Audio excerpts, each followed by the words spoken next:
নমস্কার। গল্পসঙ্গীর গল্পের আসরে আপনাদের স্বাগত। আজ আপনারা শুনবেন আশাপূর্ণা দেবীর লেখা গল্প ভাগ্যবতী।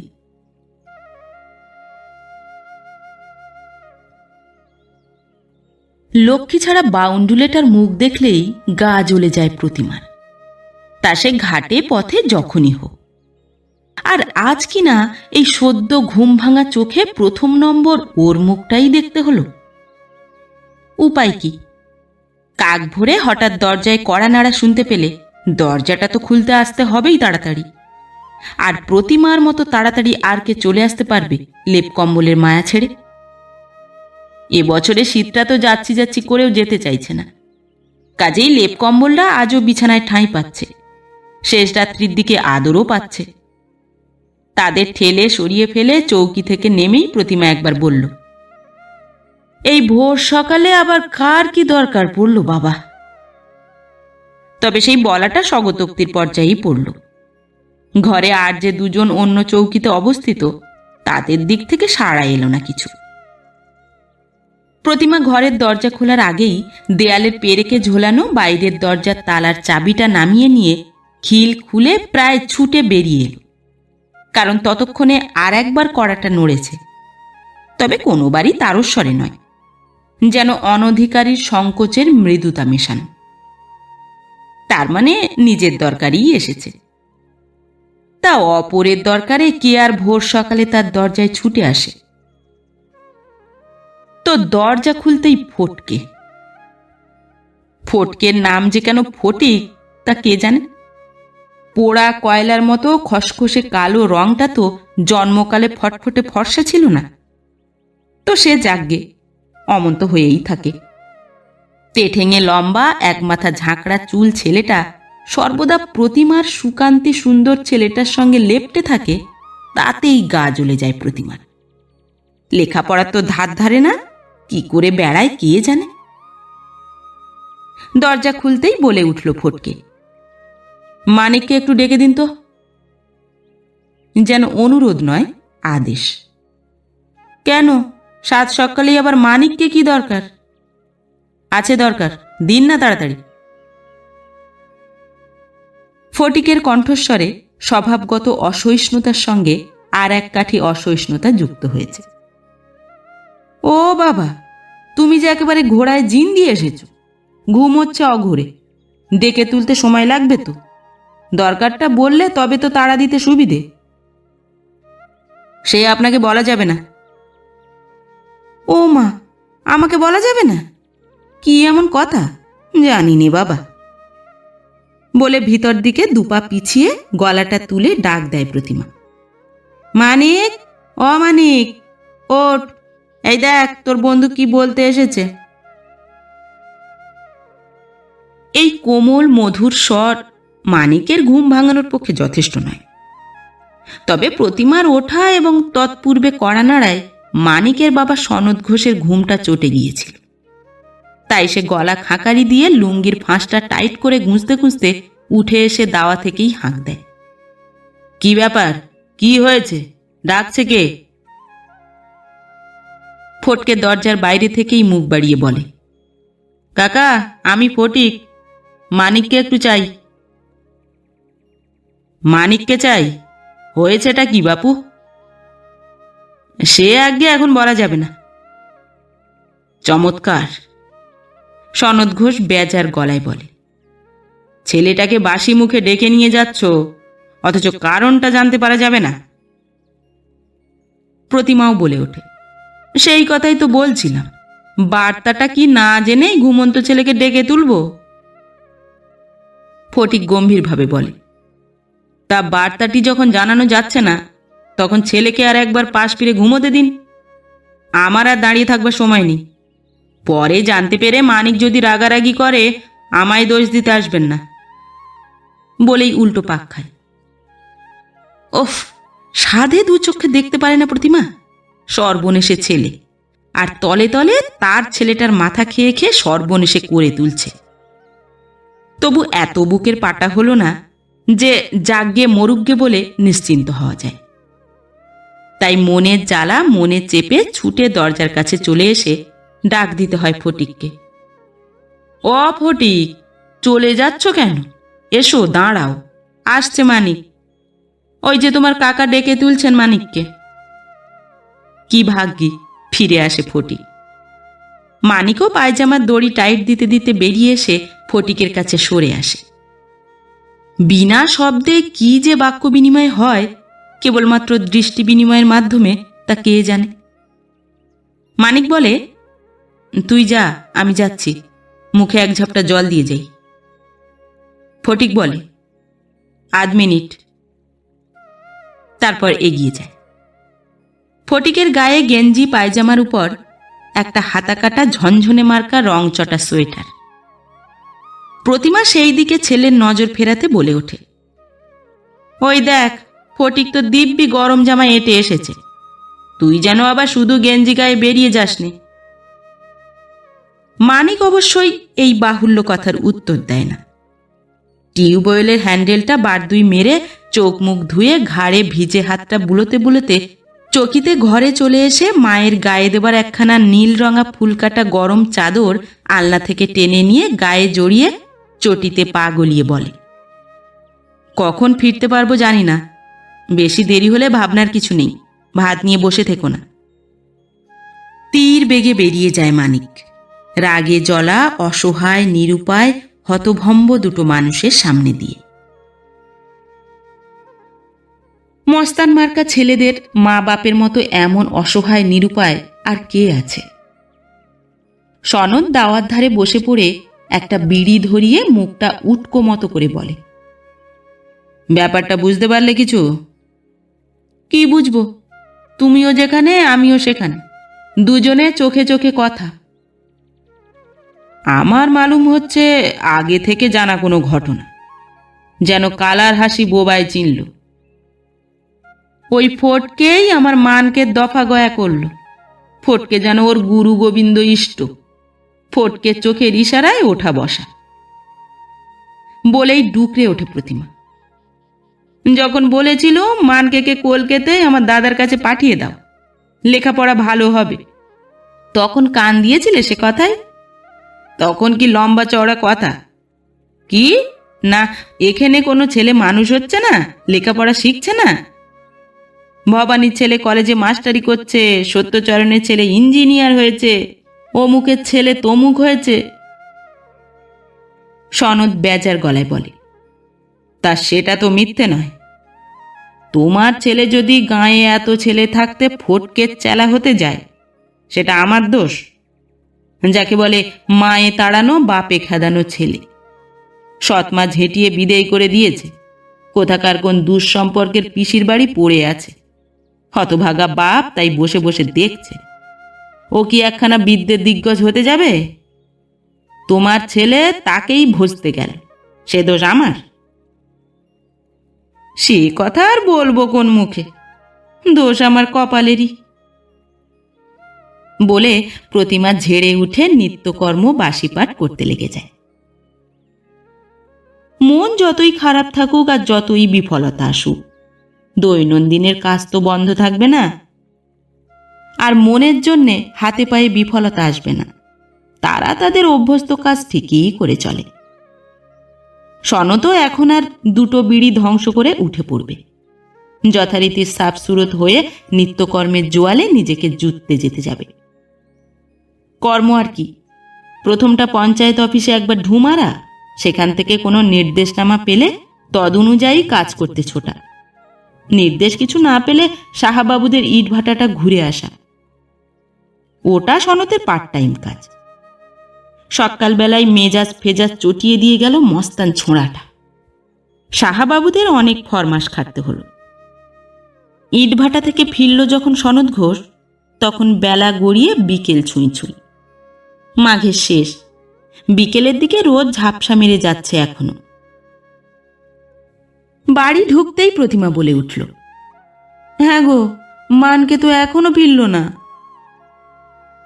সনদ বাইরে সাজের খোলস ছাড়তে ছাড়তেই তেলের শিশিটা কুলুঙ্গি থেকে নামিয়ে বলে, সাহাবাবুদের ওখানে এদিক ওদিক থেকে যা শুনলুম, তা যদি সত্যি হয় তাহলে তোমার গুণময় পুত্রটি সহজে ফিরছেন না। প্রতিমা ভয় ভয় গলায় বলে, কেন গো, কি হয়েছে? সে অনেক কথা, তবে আজ রাত্রির মধ্যেই এসে উঠতে পারবে কিনা সন্দেহ। যাকে, তুমি এখন আমার ভাতটা বাড়ো, মাথায় জলটা ঢেলেই এলাম বলে। তো পরিপাটি করে ভাতটি খেলো দিব্যি সনদ, এবং যতবারই প্রতিমা ছেলের প্রসঙ্গ তুলতে চেষ্টা করল ততবারই তা গা এড়ানোর জবাব দিয়ে সঠিক কিছু না বলে বলল, তুমিও তোমার ভাত কটা নিয়ে বসে পড়ো, বেলা তো সন্ধে ছুঁতে যায়। মানকে আজ আর ভাত খাচ্ছে না, এ বেলা অন্তত নয়। কেন, কি হয়েছে মানকের? প্রতিমা প্রায় হাউ হাউ করে বলে ওঠে, কেবলই কথা চাপা দিচ্ছ, আমার গাটা ছুঁয়ে বলো তো কি হয়েছে তার, মা কালীর দিব্যি। সনদ ঘোষ একটা ফেলে দেওয়া মাছের কাঁটা তুলে নিয়ে দাঁত ফোঁটার কাজে লাগিয়ে অতীত গলায় বলে, আরে বাবা, ভয়ের কিছু নেই, মানকের কিছু হয়নি। তিনি মহত্ব দেখাতে মাতঙ্গী বুড়ির মরা নিয়ে নবদ্বীপে গেছেন গঙ্গা সই করতে। ওর ওই চিবিয়ে চিবিয়ে কথায় প্রতিমা তেলে বেগুনে জ্বলে ওঠে। মানিকের কিছু হয়নি যখন, তখন মেজাজের রাশ ছাড়তে পরোয়া কি। চেঁচিয়ে বলে, বসে বসে কথার পেঁয়াজ মেরো না, শর্টকাটে বলো ব্যাপারটা কি। মাতঙ্গী বুড়ি মরলই বা কখন, মানিক সেটা জানলই বা কখন? আর সেই কুঠে বাগদি বুড়ির মরা নিয়ে গঙ্গা পাওয়াতে মানিক গেল কেন? ওই তো বললুম না, মহৎ একখানা বন্ধু জুটেছে তো, তাই রাজ্যের ভিকিরি নাকারি হাড় দুঃখীদের উপকার করে বেড়াচ্ছেন, সৎকার করতে ছুটছেন। এদিকে সেবার সাহাবাবু শালাটা এখানে এসে হঠাৎ মারা যাওয়ায় পাড়ার সবাই ছুটে এলো শ্মশান বন্ধু হতে, অথচ ওই দুজনার টিকিটই দেখা গেল। মানিক জোরজে কি বলেছিল শুনেছিলে তো? বড় মানুষের শালার মরা তুলতে লোকের অভাব হবে না। প্রতিমা মনে মনে ভাবল, সে না হয় যাগ্গে, একটা ভিন গায়ের লোক, মধু মাতাল বজ্জাত, কোন চুলোয় বজ্জাতি করতে গিয়ে পাড়ায় গিয়ে মরেছিল। মানিক না গিয়েছিল ভালোই হয়েছিল, কিন্তু মাতঙ্গী বাগদিনী চিরকেলে খারাপ স্বভাবের মেয়ে মানুষ, বউ হয়ে এদেশে আসা পর্যন্ত প্রতিমা তার নিন্দে মন্দই শুনে এসেছে। তার জ্বালায় ভদ্রলোকের বাড়ির পুরুষরা রাতে বাড়ি থাকতে পেত না নাকি, বউগুলো জ্বলে মরত। সবাই হাড়ে চটা ছিল তার উপর, তবু কেউ তাকে সামনাসামনি চটাতে সাহস করত না, কারণ বুড়ি অনেক টোটকা টাটকি জড়িবুটি জানত, যা একেবারে অভ্যর্থ। কাজেই বিপদকালে তার কাছে ছুটে যেতেই হতো। তবে আড়ালে মুখে বলতো, ওর কাছে কি আর যাই ওর ঘরের মা শেতলার কাছে, ভারী জাগ্রত দেবী, ওর শাশুড়ি নাকি মরণকালে ওকে ওই ঠাকুর আর বিদ্যে টিদ্যেগুলো দিয়ে গেছে। তো সে তো প্রতিমার বয়সকালে শোনা কথা, তখনই মাতঙ্গী বাগদিনী প্রায় বুড়ো হয়ে এসেছে, আর ইদানিং তো বেহদ্দ বুড়ো হয়ে ঘরে পড়ে থাকত। লোকে বলতো নাকি কুষ্ঠ হয়েছে। তা হতেই পারে, পাপ তো কম করেনি, বাগদিনী হয়ে ব্রাহ্মণ কন্যাদের চোখের জল ফেলিয়েছে, নাকি বামুন কর্তাদের নিজের হেসেলের মাংস ভাত খাইয়েছে। এত বড় পাপ সয়? ইদানিং অবশ্যই ও পাড়ামুখো হতো না কেউ। টোটকার যুগ একেবারে চলে না গেলেও বুড়ির ক্ষমতাটা তো চলে গেছিল। এই সারা গ্রামের মানুষ চিনত বুড়িকে, তবু কেউ জানতো না বুড়ির চলে কিসে, কি খেয়ে পড়ে জীবন নির্বাহ করছে। খোঁজ নিতে চেষ্টাও করেনি কেউ। কার দায় পড়েছে ওই নোংরা পাড়ায় নোংরা বুড়িটার খবর নিতে যাবার?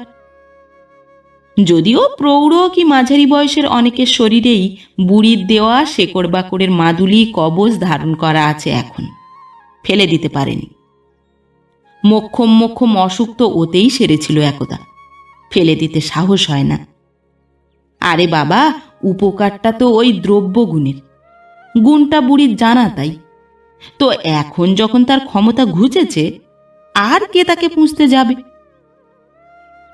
উপকারী, তাই বলে চিরদিনের জন্য বুড়ির ভালো মন্দের দায়িত্ব নিতে হবে? বুড়ি কি খেয়ে বেঁচে আছে তার খোঁজ করতে যেতে হবে? রয়েছে তো বেঁচে, না খেয়ে কি আর বেঁচে থাকে কেউ? না মরা পর্যন্ত থাকবেই বেঁচে। ছিল তো তাই, এতদিনে মরল। মরেছে না জুড়িয়েছে, গ্রামেরও শান্তি। যতদিন থাকতো ততই রোগের বিষ ছড়াতো।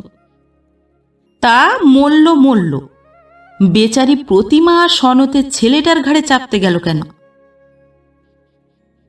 ইতিমধ্যে মেয়ে পুরুষে 5টা লোক এদের বাড়িতে এসে গেছে এবং সকলের মুখেই ওই এক মন্তব্য, ফটকে না হয় মায়ে তাড়ানো বাপে খেদানো ছেলে, শ্মশানে গেল তো গেল, কিন্তু মানিক কেন?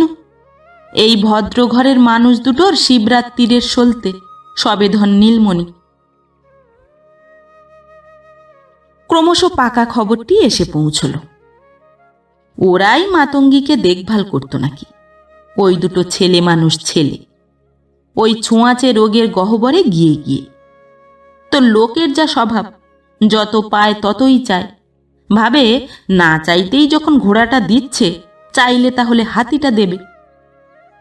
কাজেই ওই বাচ্চা ছেলে দুটোর কাছে নাকি হাতে ধরে আবদার জানিয়ে চলতো বরাবর, মোলে এই বুড়ির লাশটাকে গঙ্গায় দিতে হবে। দিবি তো দাদারা? কথা দিয়ে রেখেছিস, মনে থাকে যেন। হ্যাঁ, 3 সত্যি দিয়েছিলি। শুনেছে সে কথা বাগদিপাড়ার কেউ কেউ। তবে সত্যিই যে ছেলে দুটো সেই প্রার্থনাটি রাখবে, বুড়ি মরতেই গরুর গাড়ি ভাড়া করে লাশ গঙ্গায় নিয়ে যাবে, এ কথা কেউ ভেবেছিল নাকি? তাই হল। তোড়জোড়ের সময় গণ্যমান্য 2-1 নাকি দুঃখীরাম গাড়োয়ানকে ভাঙচি দিতে চেষ্টা করেছিল। বলো কি হে, গরু হচ্ছে স্বয়ং মা ভগবতী, মরা বইবে, তাও বাগদির মরা। দুঃখীরাম হেসে ফেলেছিল। মা ভগবতীকে দিয়ে কি বয়ানোর কাজে লাগানো হয় বাবু? গাড়ি তো বয় বলতে। তা তোমার গাড়িখানাও তো অশুদ্ধ হয়ে যাবে। দুঃখীরাম সেইভাবেই বলেছিল। এ যুগে আবার শুদ্ধ অশুদ্ধর বিচার পালা, কে কোনটা মানছে বলেন? তাছাড়া গাড়ি বলদ দুয়েই তো মা গঙ্গায় ডুবিয়ে আনব। তবু কূট প্রশ্ন, বলি পোড়ানোটা হবে কোন চুলোয়? তা জানি নে, গঙ্গা তীরে চুলোচিতে তো আছেই কোথাও নিশ্চয়ই। এর নামই হচ্ছে যার জন্যে করি চুরি সেই বলে চোর, ভেবেছিলেন ওরা। এও ভেবেছিলেন খুব টাকা খেয়েছে বোধহয়। বেওয়ারিশ মরা বলে উচিত জায়গায় খবর দিয়ে দিলেই উচিত ব্যবস্থা হয়ে যেত, তা নয়। মাতু বাগদি নিয়ে গাড়ি চেপে গঙ্গায় চললেন। গাঁয়ের ধারে কাছে ভাগার ছিল না, টেনে ফেলে দিলেই তো আপদ চুক্ত।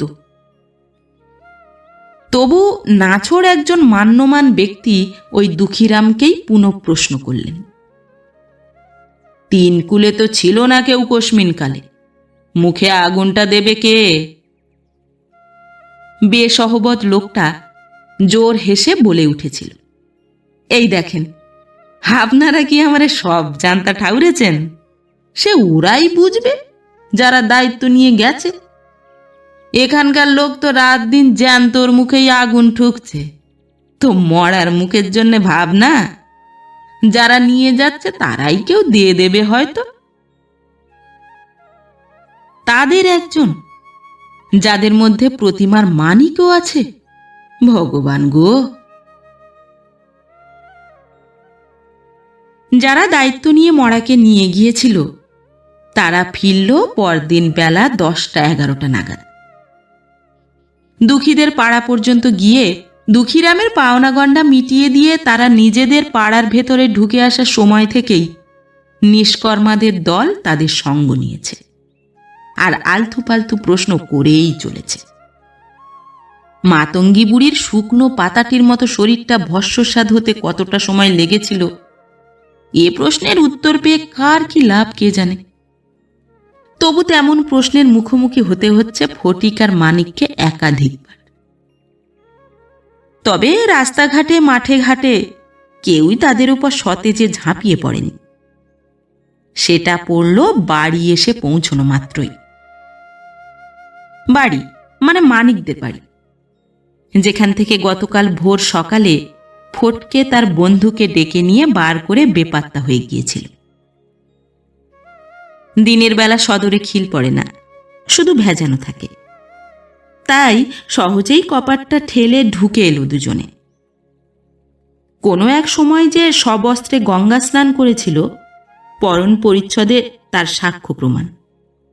কোঁচকানো মোচড়ানো, হয়তো কোনোখানে এগাত্রু ভিজে ভাব, বাকিটা শুকিয়ে খড়খড়ে, যাতে বেশ কিছু কাদার প্রলেপ। চুলের অবস্থাও তাই, যে চুলে মানিক দিনে 10 বার চিরুনি চালায়। কপাট ঠেলার শব্দ পেয়েই সনদ বলে উঠল, কে? খ্যানখ্যানে ভাঙা গলা। কেউ উত্তর দিল না, তবে ভিতরে ঢুকে এলো। সনদ এখন ব্যঙ্গ বিদ্রুপের জ্বালা মেশানো স্বরে বলে উঠল, ওহ, মহাপুরুষরা ফিরলেন এতক্ষণ। সঙ্গে সঙ্গে প্রতিমা এসেই ডুকরে উঠল, ফিরলি তাহলে বাবা মানিক? মানিক চুলে একটু হাত বুলিয়ে নিয়ে বললে, কেন, ভেবেছিলে নাকি আর ফিরব না? খরচের খাতায় লিখে ফেলেছিলে? বালাই ষাট, কি কথা ছিরি! বলি, না বলা কষ এই যে কাল বেরিয়ে গেলি, তারপরে এই পর্যন্ত কিভাবে দিনরাত কেটেছে খেয়াল করেছিস? যাক, কথা পরে হবে, এখন আগে সাপ সূত্র হয়ে দুজনায় একটু জল মুখে দে। কি চেহারা হয়েছে! যা বাবা, হাত মুখ ধুয়ে নে। সেইখান থেকেই একটা বিরক্ত গলায় স্বর ভেসে এলো, দেখবে না কেন? মাচানে চাপিয়ে সরকারি হাসপাতালে তো নিয়েও গেছিল, তো সেখান থেকে যদি ভাগিয়ে দেয়, ভর্তি করে নিতে রাজি না হয়, লোকে কি করবে? ভাগিয়ে দিয়েছিল হাসপাতাল থেকে? না দিয়েছে তো কি মিছে কথা বলা হচ্ছে? সাপ বলে দিল কুঠে রোগীকে ভর্তি করা হয় না। সনদ বীর বিক্রমে বলে, সে তো বলতেই পারে, তার জন্য আলাদা হাসপাতাল থাকে। বলি, অন্য রুগীদের ভালো মন্দ দেখতে হবে না, তাই বলে এই দুটো বাচ্চা ছেলে তাকে পোড়াতে ছুটবে? জনতা থেকে অদৃশ্য রূপে কথা বললে সবই বলা যায়, তাই বলতে শোনা গেল, বাচ্চাই বটে, বাচ্চা না, আহা! তো বয়সে যদি তাই হয়, ছুটতে ওদের বলেছে কেউ? নিজেদের গরজেই গেছিল। বুড়ির সঙ্গে যে প্রাণের বন্ধুত্ব, সব্য ঘন্টা তো ওইখানেই পড়ে থাকতে দেখা যেত মানিক জোর দুটিকে। বুড়ির জন্য ওষুধ রে, পথ্যি রে। আমরা তো তাই বলা বলি করি। এই ফটিক বাবুর না হয় মা বাপ থেকেও নাই, মানিক বাবুর তো আছে, তেনারা ছাড়ে কোন প্রাণে? মা বাপের প্রাণ ভোলায় আর চুপ করে থাকে তারা? ধেই ধেই করে নেচে ওঠে তারা, সাত করে ছাড়ে? তলে তলে কোথায় কি করছে তার টের পায়? এই যে নাটের গুরু এইটি আমাদের ছেলেটার মাথা খেল, সর্বদা ওর পেছনে ল্যাংবোট হয়ে ঘোরাঘুরি। নাটের গুরু কিন্তু তথাপি নীরব। উঠোনের জামগাছ তলাটায় দাঁড়িয়ে এক মনে খড়ি ওঠা গাটা খ্যাস খ্যাস করে চুলকে যাচ্ছে। বাইরে ভিড় বাড়ছে। অনেকগুলো মুখ দেখতে পেয়ে সনদ ঘোষ বীরত্ব দেখাতেই বোধহয় আবার হঠাৎ হুঙ্কার দিয়ে ওঠে, তা পাড়ায় মরা পচার ভয়ে যদি তাকে টেনে ভাগাড়ে ফেলে না দিয়ে সৎকার করতেই যেতে হয় তো না হয় হলোই, তবে এত কাঠখড় পুড়িয়ে দিনটা রাত্রিটা পার করে গঙ্গায় দিতে যাওয়া কেন? গাঁয়ে যত মরা মরছে সবাই গঙ্গায় যাচ্ছে, হ্যাঁ? গঙ্গায় নিয়ে যাওয়ার আদিক্ষেতাটা কি জন্যে? মানিক সপাটে উত্তর দেয়, সবাই যাচ্ছে না সে তাদের ইচ্ছে থাকে না বলি। মাতু বুড়ি যে ওই গঙ্গা গঙ্গা করে হাঁপিয়ে মরেছে চিরদিন, সেই কবে থেকে 3 সত্যি করিয়ে নিয়েছিল আমাদের, সেই সত্যিটা রাখতে হবে না? রাখতে হবে। সনদ হাউয়ের মতো ফস করে জ্বলে ওঠে, খড়ের গাদায় আগুন লাগার মতো দাউ দাউ করে ওঠে। ওরে আমার যুধিষ্ঠিরের ছানারা এলেন রে!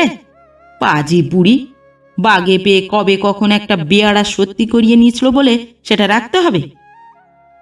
ওরে নির্বুদ্ধির ঢেকি মানকে, তোকে যে ভূতাশ্রয় করেছে দেখছি, তা নইলে এমন বুদ্ধি হতো হোস? তোর বাপের ঠাকুমাও তো শুনেছি হাড় কখানা গঙ্গায় দিস দিস বলে হেদিয়ে মরেছিল। 3-3টে হুরবিদ ছেলে থাকতে পেয়েছিল গঙ্গা? গঙ্গায় যাওয়া সোজা? হঠাৎ এই সময় ফটিক নীরবতা ভেঙে বলে ওঠে, তো সেই হুরবীরেরা মায়ের আকুলতার আবদারটুকু রাখলেন নাই বা কেন? কেন? একরাশ আগুন ঝরিয়ে বলে ওঠে সনদ ঘোষ।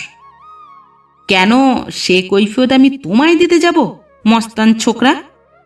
নিজে উচ্ছন্নে গেছো, আমার ছেলেটাকেও উচ্ছন্নে দিচ্ছ? ওফ, ভেবে আমার মাথার চুল ছিঁড়তে ইচ্ছে করছে। সেই একটা কুষ্ঠ ব্যাধিগ্রস্তকে ছোঁয়া নাড়া করে। ফটিক হঠাৎ ভারী গম্ভীর হয়ে গিয়ে বলে, ব্যাধিটা ওর কুষ্ঠ ছিল না কাকাবাবু, ব্যাধি অন্য। বটে বটে, তুমি সব জানতা। দেশশুদ্ধ লোক জানে বুড়ির কুষ্ঠ হয়েছিল। ভুল জানে। ও, তো তুমি তাহলে এক মস্ত বিলেত ফেরত ডাক্তার? ঠিকটা কি জানো শুনি?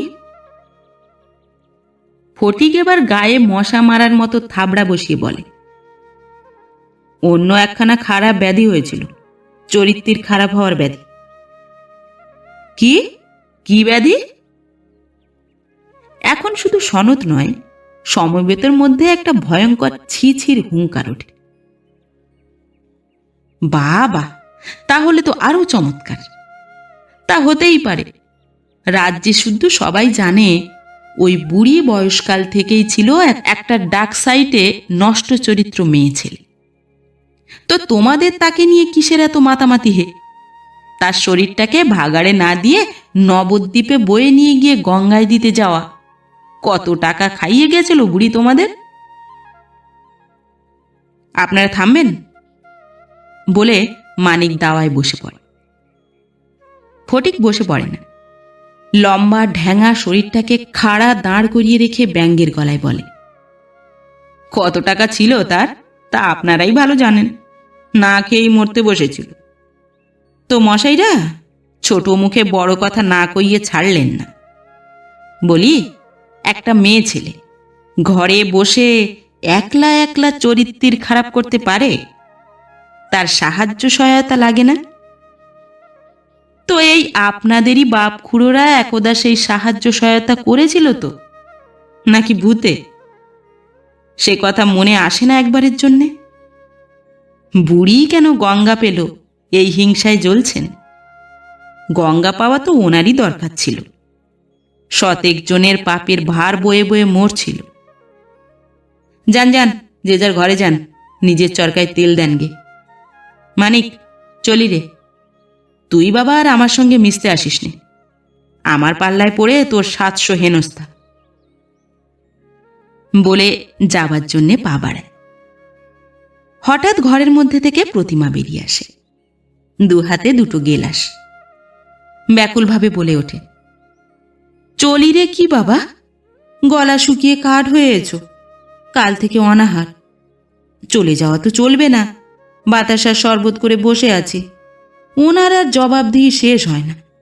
রাজ্যে শুদ্ধ সবাই এসে এই সময় হুমড়ে পড়ল। ছেলে দুটো দড়ি কাটা মুখ দুখানা দেখে একটু মায়া মমতা এলো না? নাও, এটুকু গলায় ঢালো তো, তারপর মিষ্টি খেয়ে জল খাও, খানিক জিরিয়ে নিয়ে।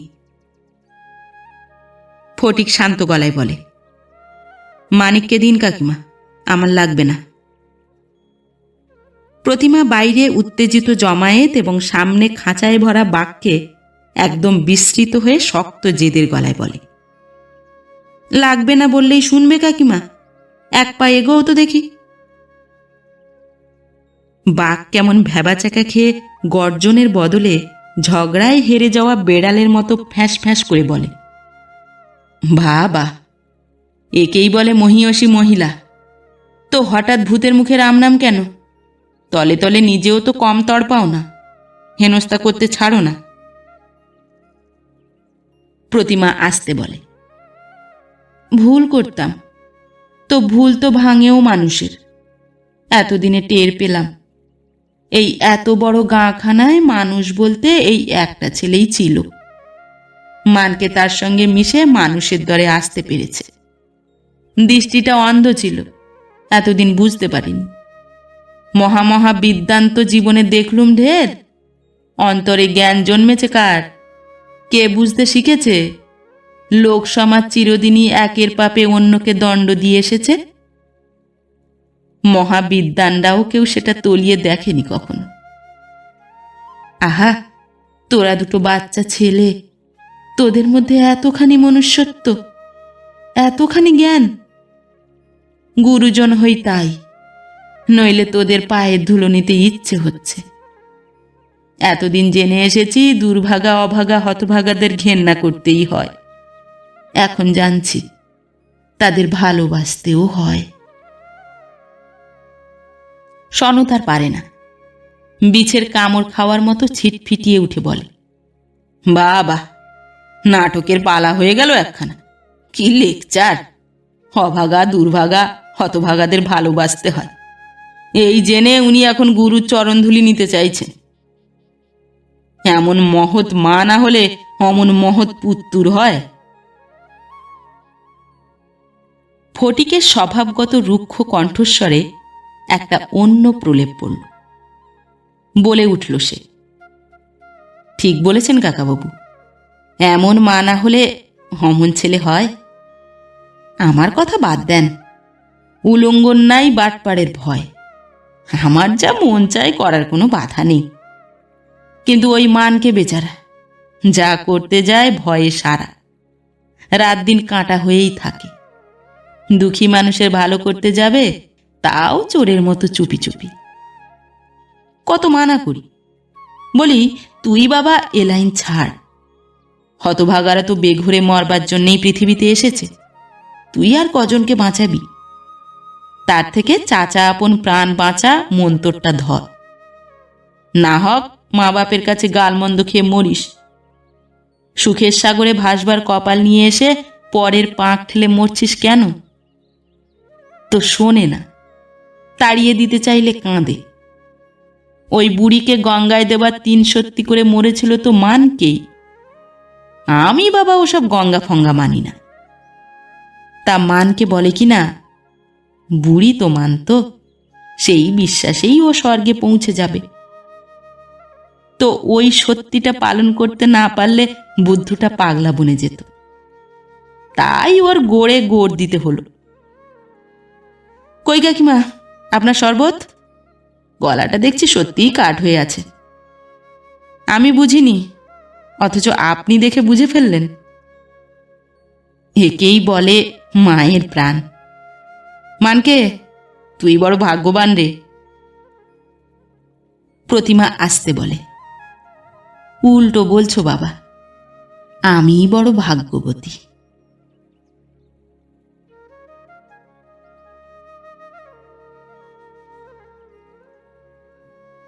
নমস্কার। পরবর্তী গল্প নিয়ে খুব শিগগির ফিরে আসছি। ততক্ষণ সবাই ভালো থাকবেন, সুস্থ থাকবেন। গল্প পাঠ কেমন লাগলো অবশ্যই কমেন্ট করে জানাবেন, এবং ভিন্ন ভিন্ন স্বাদের অডিও স্টোরি শোনার জন্য অবশ্যই চ্যানেলটি সাবস্ক্রাইব করবেন। ধন্যবাদ।